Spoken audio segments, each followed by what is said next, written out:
मध्य प्रदेश के विधानसभा चुनाव में शब्द बाणों की बौछार चल रही है। दोनों बड़ी पार्टियां पूरा जोर लगा रही है और सारे समीकरण साधे जा रहे हैं। समीकरण साधने की इसी लड़ाई में अब जाति भी चुनावी हथियार बन गई है। कांग्रेस के राष्ट्रीय नेता राहुल गांधी प्रदेश में चुनाव प्रचार करने आए तो उनका पूरा फोकस जाति पर ही रहा। सतना और बड़वानी में उनका पूरा फोकस जातिगत जनगणना पर रहा।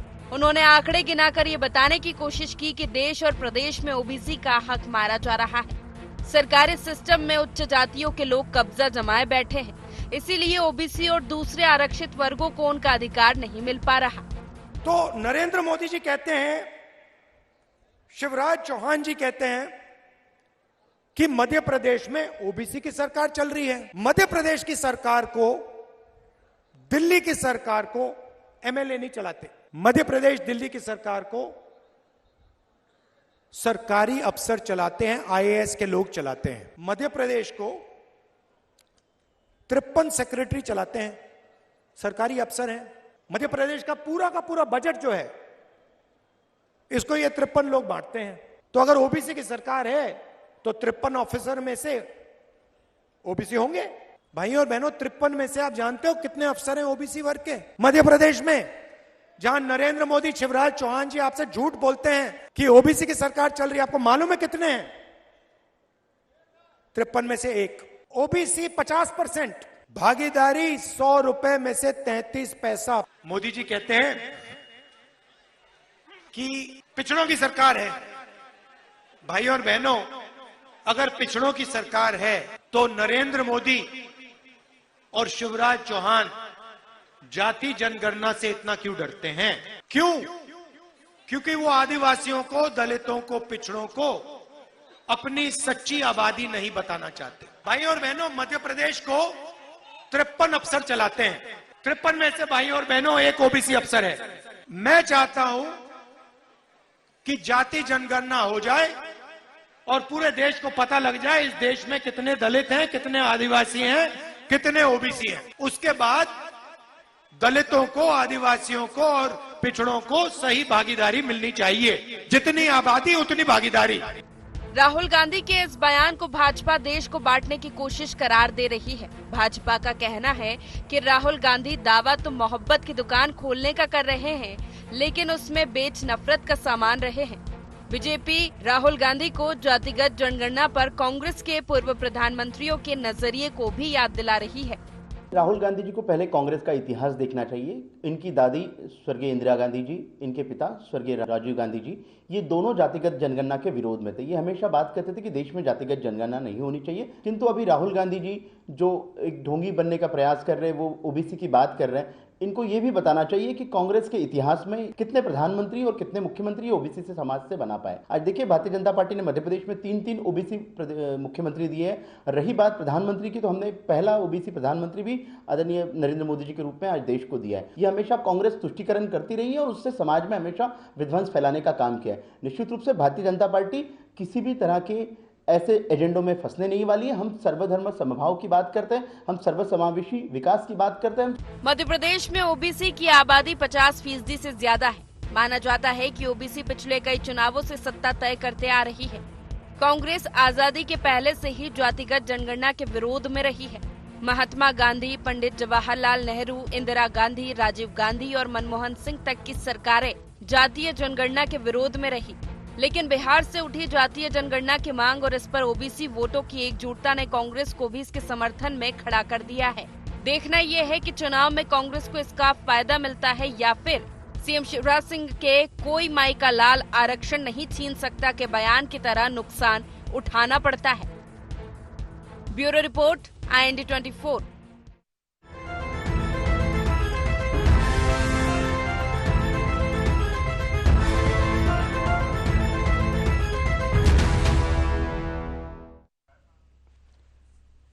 नमस्कार, IND एजेंडा जाति पूछो में आपका स्वागत है। मैं हूं राजेश सक्सेना। आज इसी मसले पर चर्चा होगी, बातचीत होगी, लेकिन उससे पहले एक नजर डाल लेते हैं एजेंडा पॉइंट्स पर। चुनावी जंग में जाति क्यों बन रही हथियार? जातिगत जनगणना की पतवार से पार होगी चुनावी नाव। ओबीसी को साधने की कोशिश में सवर्णों को नाराज तो नहीं कर लेंगे राहुल गांधी। बाकी दल राजी, फिर बीजेपी को क्यों जातिगत जनगणना से है परहेज। तो ये अहम एजेंडा पॉइंट्स है जिसके इर्द गिर्द आज की हमारी चर्चा होगी, डिबेट होगी। और जिस तरह से अगर बात की जाए चुनावी समर की, वो समय बहुत नज़दीक अब पहुंच गया है जब 17 नवंबर को मध्य प्रदेश में विधानसभा चुनाव के लिए वोट डाले जाएंगे 230 विधानसभा सीटों पर। और इस समय जो संग्राम है, जो जंग है, तमाम सारे दल और उसमें सत्ताधारी दल भारतीय जनता पार्टी और कांग्रेस के बीच जिस तरह से आरोप प्रत्यारोप, दावे वादे, तमाम तरह की चुनावी सभाएं और इन सभाओं में दिग्गजों का जमावड़ा। राहुल गांधी ने एक बार फिर भारतीय जनता पार्टी पर ओबीसी का हक छीनने का आरोप लगाया और उन्होंने एक बार फिर दोहराया जातिगत जनगणना को। उन्होंने कहा कि उनकी सरकार आती है तो वो जातिगत जनगणना कराएंगे और ये भी कहा कि आबादी के हिसाब से लोगों को भागीदारी मिलेगी। ये पहला मौका नहीं है जब राहुल गांधी ने ये बात कही हो। इससे पहले जितनी भी सभाएं उनकी मध्य प्रदेश में हुई हैं, इसी एजेंडे के साथ वो आगे बढ़े हैं। तो कुल मिलाकर ये मान लिया जाए कि अब कांग्रेस जातिगत जनगणना को लेकर चुनावी मैदान में है। आज इसी पर चर्चा होगी, बातचीत होगी। चर्चा शुरू करो उससे पहले जो मेहमान हमारे साथ जुड़ चुके हैं उनका परिचय आपसे करा देता हूं, तारुफ करा देता हूं, फिर चर्चा को आगे बढ़ाऊंगा। हमारे साथ में है भारतीय जनता पार्टी के युवा नेता, मीडिया पैनलिस्ट शिवम शुक्ला जी। स्वागत है शिवम जी आपका। हमारे साथ में हैं वरिष्ठ पत्रकार देवदत्त दुबे साहब। देवदत्त दुबे साहब आपका भी स्वागत करता हूं। थोड़ी देर में हमारे साथ कांग्रेस प्रवक्ता भी जुड़ेंगे। सबसे पहले शिवम जी मैं आपके पास ही आता हूं। जिस तरह से ये कोई पहला मौका नहीं है जब राहुल गांधी ने जातिगत जनगणना की बात कही हो। सीधे तौर पर वो कह रहे हैं कि मध्य प्रदेश में 53 जो टॉप अफसर हैं उसमें सिर्फ एक ओबीसी है जो सरकार को चला रहे हैं।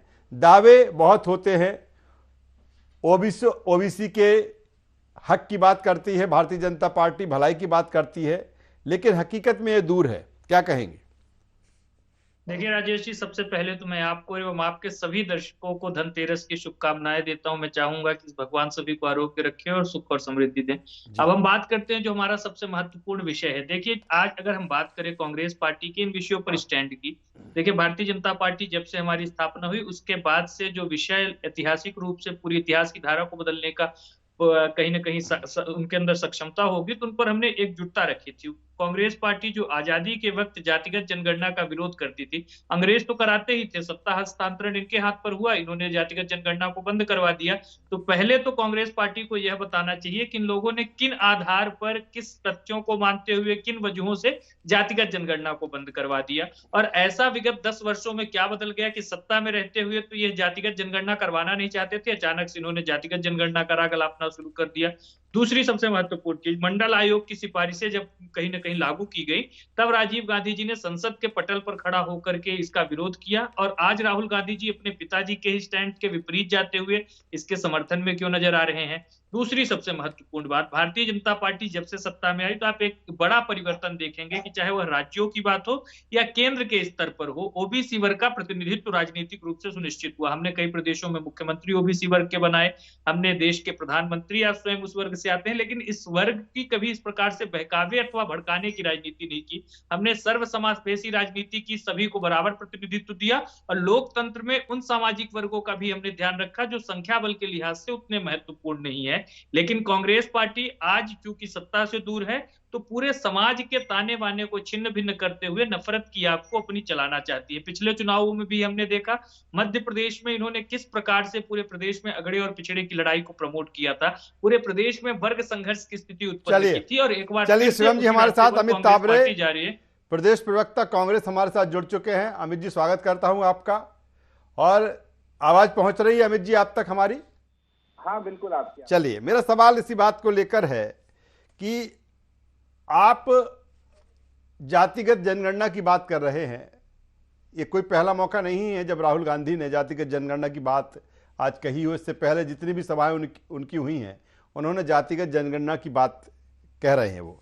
लेकिन भारतीय जनता पार्टी ये कह रही है कि इन 10 सालों में ऐसा क्या बदल गया कि आप अब जातिगत जनगणना की पैरवी कर रहे हैं। जब आप सरकार में रहे हैं तब आपने कभी इसके लिए कोई किसी तरह का प्रावधान नहीं किया। क्या इसे कांग्रेस का नया दांव मान लिया जाए चुनाव के वक्त? देखिए, 10 सालों में ये बदल गया कि प्रधानमंत्री नरेंद्र मोदी जी अपनी हर सभा में 10 में से 9 सभाओं में चिल्ला चिल्ला के ये बोलते हैं कि मैं क्योंकि पिछड़े वर्ग से आता हूं इसलिए कांग्रेसी मुझे मेरा अपमान करते हैं। तो जनता के सामने जब आप पिछड़ों की बात करते हो, पिछड़ों के मसीहा बनते हो, तो आखिर आपको जातिगत जनगणना कराने में आखिर क्या दिक्कत है? और मुझे तो ये समझ में नहीं आता, बड़ा हास्यास्पद लगता है कि यदि जाति की जनगणना हो जाएगी तो इस देश में कौन सा भूचाल आ जाएगा?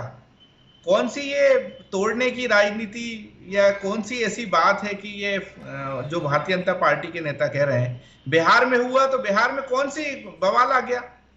हालांकि भारतीय जनता पार्टी के नेता लगातार झूठ बोलते रहते हैं। शांति से शिवम सुनो, मेरी बात सुनो, मेरे छोटे भाई, मेरी बात तो सुनो, आपने करवाया, मेरी बात सुनो। यदि इस तरीके से बीच में बोलोगे तो फिर मुझे भी बीच में बोलना पड़ेगा। पिछड़े वर्ग की राजनीति कर रहे हैं, मुझे भी बीच में बोलना पड़ेगा अपने घर परिवार को छोड़ करके। चलिए शिवम जी बोलोगे तो मुझे भी बीच में बोलना शिवम जी, पड़ेगा। अमित तावरे जी बोल रहे, फिर मैं आपके पास में आ जाता हूं। जी अमित जी, बात रख लीजिए अपनी। अभी आप नए नए बीजेपी में गए हो, ये बीजेपी के संस्कार हैं, लेकिन थोड़ा सा सुन तो लो, फिर अपना समय आए तो बोलना। तो मैं ये कहना चाहता हूं कि राहुल जी जो लगातार बातें बोल रहे हैं उसमें कौन सी दिक्कत की बात है? वो कहीं पाकिस्तान के लोगों की हक की आवाज तो उठा नहीं रहे। कौन सा देश टूट जाएगा यदि जाति की जनगणना हो जाएगी? राहुल जी जिस बात को बोल रहे हैं वो बात क्या गलत है? क्या मध्य प्रदेश में 53 में से सिर्फ एक अधिकारी जो हैं जो ओबीसी वर्ग से आते हैं? इस तरीके से ओबीसी सरकार चला रही है। अब आप मोदी जी की और बहुत मुख्यमंत्रियों की बातें होती हैं कि हमने प्रधानमंत्री दिया है, मुख्यमंत्री दिए। अरे भाई, ओबीसी के मोदी जी हैं, हमने मान लिया। मोदी जी 9,000 करोड़ के विमान में घूम रहे हैं। क्या देश का हर व्यक्ति जो ओबीसी से आता है क्या वो घूम रहा है? आप कहते हो हमने आदिवासी वर्ग से दिया, राष्ट्रपति बना दी, बहुत अच्छी बात है, लेकिन जो अंतिम छोर पे अंतिम व्यक्ति जो आदिवासी समाज का है या पिछड़ा वर्ग का है, क्या उसको वो लाभ मिल पा रहा है? देखिए, जब जनगणना जिस वर्ग की होगी, उस वर्ग की जिसकी संख्या भारी होगी, उस हिसाब से योजनाएं बनेंगी, उस हिसाब से उसको वास्तविक लाभ मिलेगा।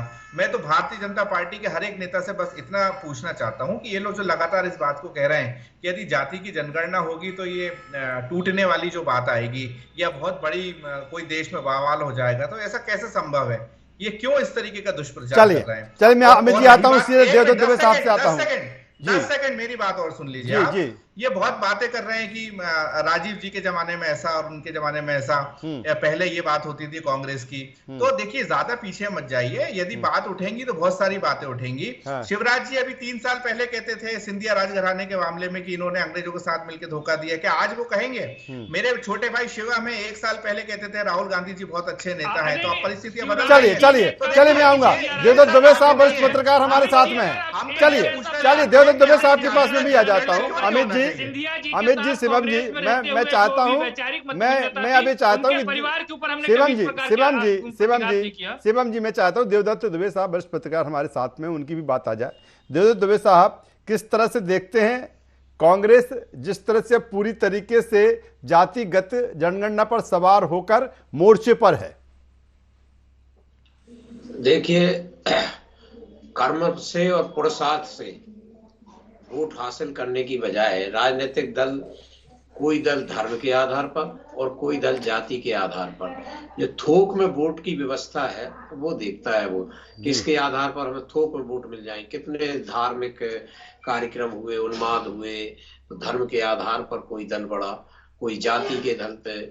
लेकिन हस्र देखना होगा जाति की दम पर। अभी ये तो एक सामान्य बात है कि पिछड़ों के उसकी बात कर रहे हैं, लेकिन मायावती कितनी जाति, कांसी राम कितनी जाति की बात करते थे, यहाँ तक कि दूसरी जातियों को अपमानित करते थे।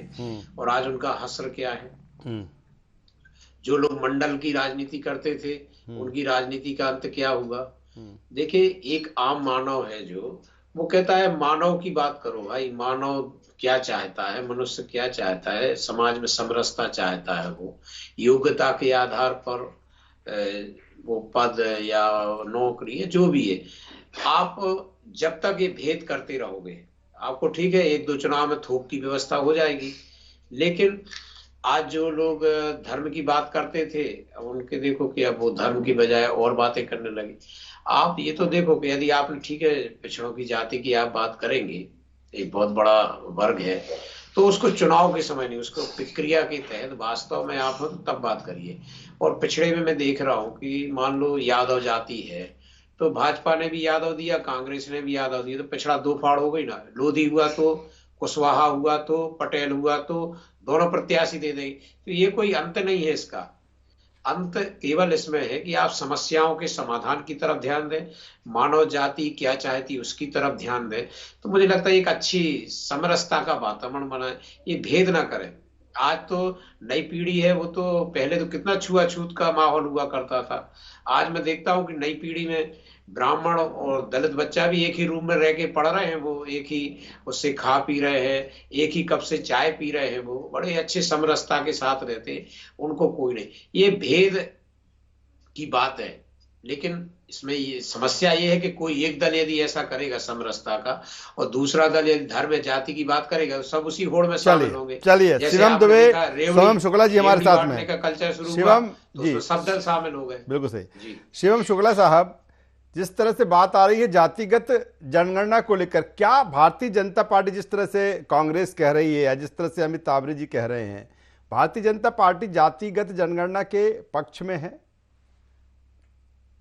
देखिए, सबसे पहली चीज यह है कि एक संश्लिष्ट विषय है जिस पर एक व्यापक विमर्श और विचार की आवश्यकता है।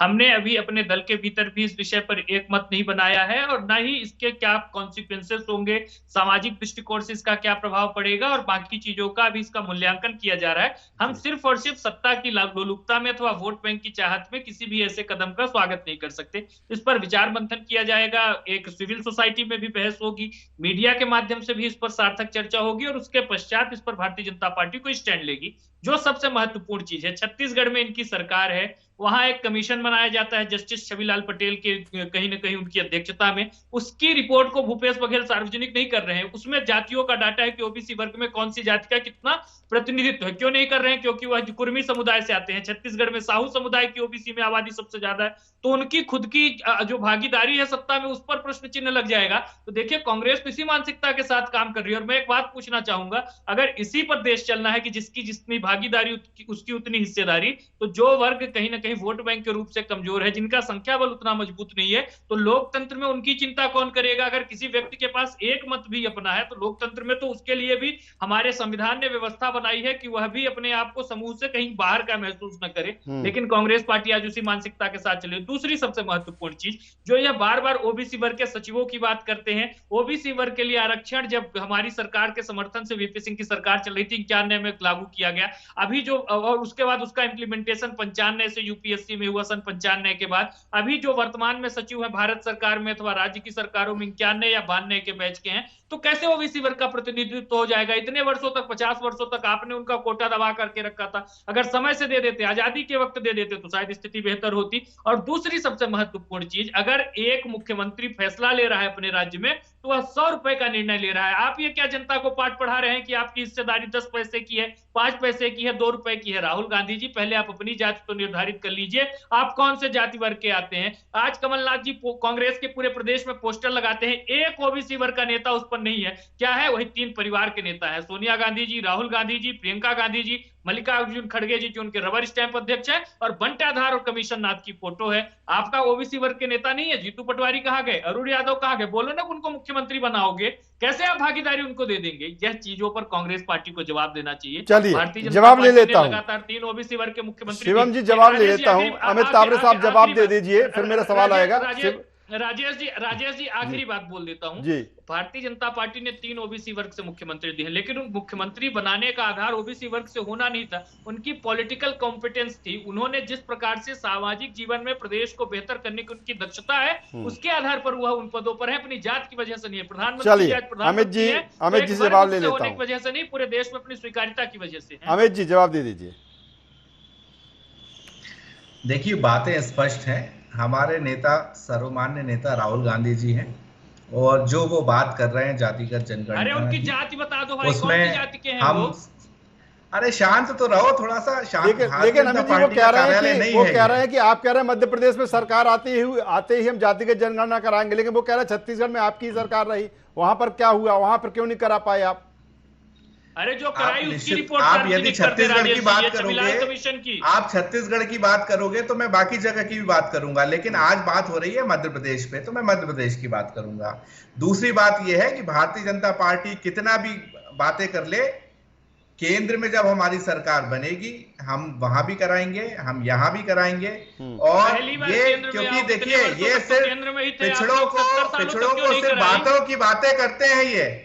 ये ना कभी पिछड़ों के हुए, ये ना कभी आदिवासियों के हुए, ये किसी वर्ग के नहीं हुए। की लगी लगाई फसल कल जो है राम मंदिर के हिंदू महासभा के राष्ट्रीय महासचिव पांडे जी का मैं एक इंटरव्यू देख रहा था, 1400 करोड़ रुपए का चंदा खा गए वो पांडे जी, हिंदू महासभा के कल खुलासा कर रहे थे। तो ये किसी वर्ग के नहीं है। और लेकिन अमित जी इस चुनाव की हम बात करें, अपने वचन पत्रों के जरिए आप मैदान में हैं, तमाम तरह के वचन आप जनता को दे रहे हैं।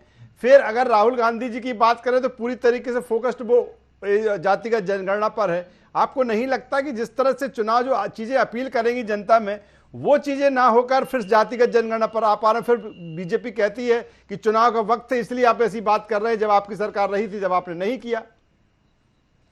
देखिए, मुझे लगता है कि राहुल जी की जो पहले की सभाएं हैं जहां पे चुनाव नहीं भी थे, यदि आप पूरा उनका 1 साल का पूरा दौरे देखेंगे तो आपको सारी चीजें स्पष्ट हो जाएंगी। क्यों बंद थे? आज और दूसरी बात यह है, मुझे ऐसा लगता है कि भारतीय जनता पार्टी को, चलिए बोल लीजिए अमित जी, बोल लीजिए, वक्त कम है क्योंकि मुझे फिर देवदत्त दुबे साहब के पास भी आना है। बोल लीजिए अमित जी। अमित जी जारी रखिए। हेलो अमित जी जारी रखिए बात को आप। राइस जी, मेरी आवाज आ रही है? हाँ आ रही है, बोलिए आ रही है आवाज। हाँ, तो मैं आपसे यही कहना चाहता हूं कि भारतीय जनता पार्टी कितनी भी इस तरीके की अनर्गल बातें कर ले कि जातिगत जनगणना से टूट हो जाएगी, ये हो जाएगी, वो हो जाएगी, लेकिन सभी धर्मों के लोग चलिए छोटा सा कमेंट देवदत्त दुबे साहब से ले लेता हूं। देवदत्त दुबे साहब, ये मुद्दा देवदत्त दुबे साहब, क्या चुनाव के वक्त आया है, क्या ये इफेक्ट डालेगा? सीधा सवाल आपको इस बात को लेकर, क्योंकि दोनों ही दल, चाहे भारतीय जनता पार्टी हो, भारतीय जनता पार्टी कहती है कि हम विकास के एजेंडे पर आगे बढ़ रहे हैं, कांग्रेस लगातार कहती रही कि हम वचन दे रहे हैं, फिर ये जातिगत, कितना इफेक्ट आप मानते हैं कि इसका पड़ेगा इस चुनाव में? देखिए, मैंने पहले ही कहा था कि एक फार्मूला ऐसा है जाति और धर्म का, जिसमें बिना किसी कर्म किए पुरुषार्थ के थोक में वोटों की व्यवस्था करने का एक रणनीति राजनीतिक दलों की रहती है। लेकिन ये फार्मूला हमेशा लागू नहीं होता। ये सामाजिक समरसता होनी चाहिए, भागीदारी की बात होना चाहिए, लेकिन चुनाव के समय नहीं, जब बाकी वक्त होता है उसमें बैठ के। और मैं कहता हूँ सब दल, बाकी मुद्दों पे मतभेद हो सकते हैं, लेकिन इस कुछ इशू ऐसे हैं जिसपे सबको सर्वसम्मति से फैसले करना चाहिए कि आखिर हमारी समाज व्यवस्था जैसे पहले बनाई गई थी ऋषि मुनियों द्वारा, उस तरह से कैसे हम सामाजिक वर्तमान परिवेश में किसको क्या देना है, भागीदारी करना, और एक समरसता के साथ एक अच्छा हल निकालना चाहिए, क्योंकि हम सब एक ही हैं, हम सबको मिलकर। चलिए, बेहतर बात देवदत्त दुबे साहब कह रहे हैं। तो जो चुनावी समर है, इस समर में तमाम सारी चीजें, और बात की जाए जातिगत जनगणना की, तो राहुल गांधी इसी मुद्दे को लेकर आगे बढ़ रहे हैं। देखना होगा कितना इम्पैक्ट इस चुनाव में इसका पड़ता है, या फिर आगे किस तरह की तस्वीर इसको लेकर देखने को मिलती है। तीनों मेहमानों का शुक्रिया करूंगा, धन्यवाद करूंगा। तो कुल मिलाकर जिस तरह से मध्य प्रदेश का जो चुनावी समर है, जो जंग है, या जो समय है और धीरे धीरे नजदीक आता जा रहा है, 17 नवंबर को जिस दिन वोट डाले जाएंगे, लेकिन उसके पहले घमासान मचा हुआ है चुनावी। IND एजेंडा में बस इतना ही। ND24 पर खबरों का सिलसिला लगातार जारी है। अब बने रहिए हमारे साथ। नमस्कार।